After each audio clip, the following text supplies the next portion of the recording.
Le Jardin du 109 est un lieu de vie créé par le CASIM et soutenu par le Fonds social juif unifié.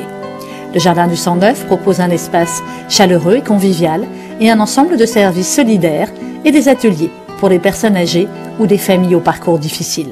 Je suis fils de déportés. Ma maman était dans les camps à Auschwitz. Mon père a été dénoncé dans le Gard et parti avec le convoi 73. Le même train, le même convoi que le frère et le papa de Simone Veil. Et puis il y a ceux, victimes d'accidents de la vie récemment, et qui trouvent ici attention et réconfort. On a eu un grand choc, mon neveu est mort, et alors là, ça m'a fait prendre conscience de la vie, de la réalité. J'ai eu le Covid cet été, et c'est vrai que j'ai été très fatiguée, et j'ai eu beaucoup de mal. Je crois que c'est la première fois que je sors. Ça veut dire que...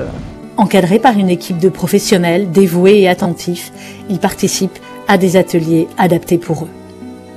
Là, je fais partie de plusieurs clubs, échecs, informatique, tout ça. Et moi, le CASIM, c'est important pour moi, ça fait partie de ma vie. Je me demande comment elles font pour pouvoir nous écouter avec nos problèmes, tout ce que l'on peut leur verser, leur dire, sans retenue, parce qu'on les sent tellement prêts de nous aider. Et donc, j'ai beaucoup apprécié. Je suis bien entourée, que je le vois si j'avais besoin de quelque chose, on leur téléphone, elles sont dévouées au possible.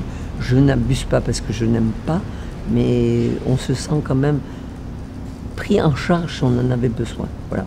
C'est le bonheur. Le bonheur, pourquoi? Parce qu'on avait besoin de ça. Et nos parents n'ont pas eu ces visites, les visites de ces dames. Absolument pas, ils ont été un peu isolés quand même. Et ça, je l'ai dit à Mme Tettenbaum, j'ai dit ça vraiment, pour moi c'est un grand regret. Et je profite, je les aime. Voilà. Ben moi je l'ai découvert il y a un mois à peu près ici, et c'est un lieu qui me plaît beaucoup. Alors là je me suis inscrite pour 2 activités, j'espère continuer, pas avoir trop de problèmes de santé, parce que là cette semaine j'ai pas été bien. Mais pour jouer aux échecs. Ce qui est plus dur parfois, c'est d'être un peu seul. Oui, c'est dur. C'est dur parce qu'il y a les souvenirs, il y a ceux qui sont partis et ceux qui partent encore. Malheureusement, je viens de perdre mon fils aîné. Et c'est très dur. Très dur de se retrouver sans lui et sans mon mari pour le pleurer.